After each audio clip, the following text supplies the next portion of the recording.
अस्सलाम वालेकुम। मैं आज आपके सामने एक वीडियो लेके आया हूं जो बहुत से लोगों ने मुझ पे अप्रोच किया है और उन्होंने कहा कि हमारी औलाद पैदाइश के दरमियानी हमल गिर जाता है, तो जिसकी वजह से हम बड़े परेशान हैं। तो ये एक बीमारी है जो लेडीज़ को अठरा जिसे कहते हैं, और हमल का गिर जाना, इसका बड़ा आसान और इजी नुस्खा है। मैं आपको बता देता हूँ, इंशाल्लाह ताला आप ये इस्तेमाल करेंगे। ये महाफ़िज़ हमल है।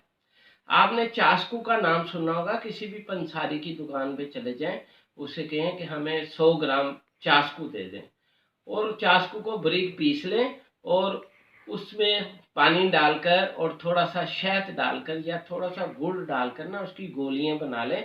बेर, छोटा बेर होता है, उसके साइज की गोली बनेगी। 40 गोलियां बना लें। और जब आपका हमल हो तो उसके दरमियान आपने एक गोली रोजाना खानी है। 40 दिन आप ये गोलियां खाएंगे, अल्लाह ताला ने चाहा तो आपकी औलाद तंदुरुस्त और सेहतमंद पैदा होगी। और उम्मीद है ये नुस्खा आपके लिए बड़ा कारगर साबित होगा। मुझे इजाज़त दें।